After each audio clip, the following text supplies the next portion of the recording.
बड़ी खबर आपको बता दें, पंजशीर में तालिबान ठिकानों पर हवाई हमले में पंजशीर में हेलीकॉप्टर से बम बरसाए गए हैं और एनआरएफ का दावा है कि हमले में कई तालिबानी मारे गए हैं। पंजशीर पर तालिबानी कब्जे के बाद ये बड़े बदले के तौर पर देखा जा रहा है। एक तरफ ईरान ने जांच करने का ऐलान कर दिया है, पंजशीर पर हमले की ईरान ने निंदा की है और दूसरी तरफ ये बड़ी खबर, हवाई हमले में कई आतंकियों के मारे जाने की खबर है और माना जा रहा है कि पंजशीर ने अपना बदला लिया है। पंजशीर में तालिबान के 5 ठिकानों पर एयर स्ट्राइक की गई है।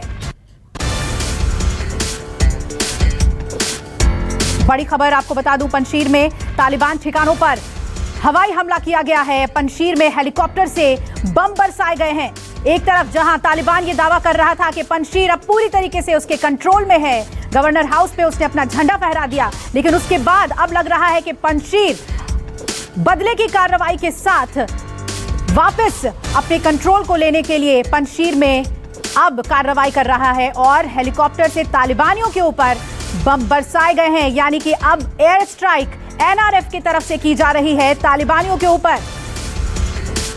पंजशीर पर तालिबानी कब्जे के बाद इसे एक बड़े बदले के तौर पर देखा जा रहा है। इससे पहले ईरान ने सबसे पहले रिएक्ट किया और विदेशी देशों के इस मामले में हस्तक्षेप को उसने कड़े रुख में लिया और कहा कि हम इसकी अपने स्तर पर जांच कराएंगे। और ये देखिए, इस वक्त जो बड़ी खबर आ रही है कि पंजशीर में तालिबानियों के ऊपर एयर स्ट्राइक किया गया है। बताया जा रहा है कि पंजशीर के लड़ाकों ने हेलीकॉप्टर से बम बरसाए हैं, कई जगह पर एयर स्ट्राइक किया है तालिबानियों के ऊपर।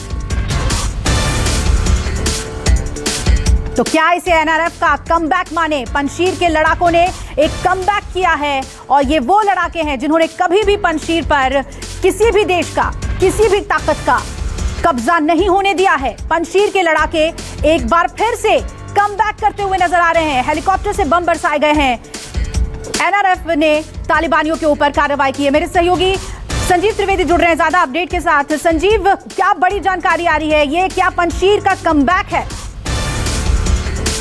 सूचना है कि दरअसल कल 3 हेलीकॉप्टर गनशिप उड़ी और उन्होंने कई ठिकाने जिस पर तालिबान ने कब्जा कर दिया था वहां पर बम गिराए और बहुत से तालिबानी मारे गए हैं।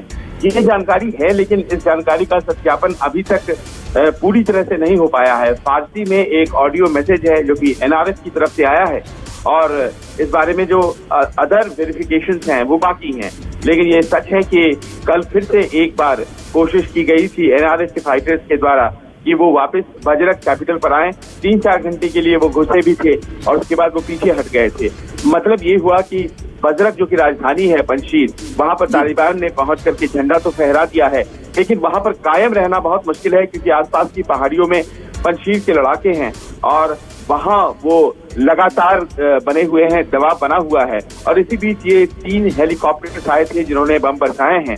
अब ये समझ नहीं आ रहा है कि किनकी तरफ से ये लोग आए थे, पर तालिबान को हानि हुई है ये बताया जा रहा है। जी बिल्कुल, तालिबान को हानि हुई है और ये बड़ी बात कि एनआरएफ भी अब एयर स्ट्राइक का सहारा ले रहा है। दूसरी तरफ ईरान का सपोर्ट भी देखने को मिल रहा है। क्या लग रहा है अब जो है स्थितियां बदल सकती हैं? पंजशीर के लड़ाकों के सपोर्ट में, एनआरएफ के सपोर्ट में अब और देश आगे आ सकते हैं? संजीव, देखिए, ये तो बड़ा स्पष्ट है कि कल भी जब वायुसेना की तरफ से हमले किए गए थे पंजशीर के लड़ाकों पर, तो स्पष्ट था कि पाकिस्तान ने वो हमला किया था और तालिबान के फाइटर्स में तो हवाई हमले करने की क्षमता है नहीं।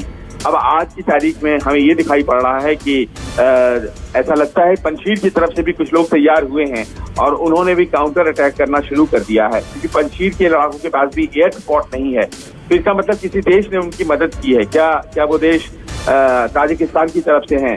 क्या वो ईरान है?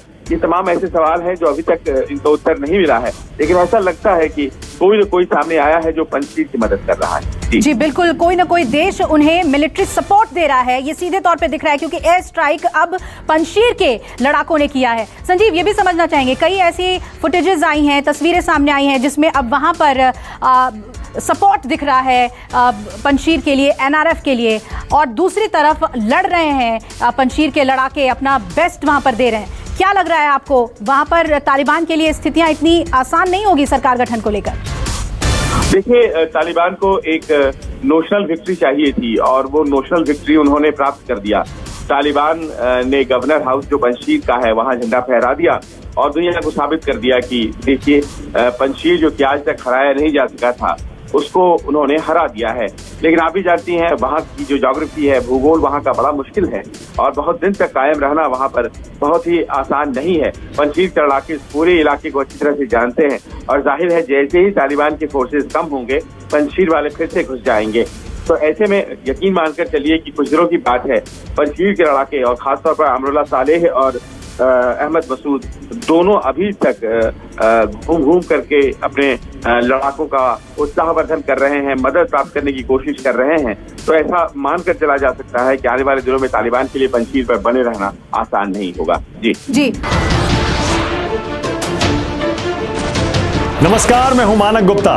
अगर आपको हमारा ये वीडियो पसंद आया हो तो इसे लाइक और शेयर जरूर करें और हाँ, हमें सब्सक्राइब और फॉलो करना ना भूलें ताकि आप देश और दुनिया की कोई खबर मिस ना करें।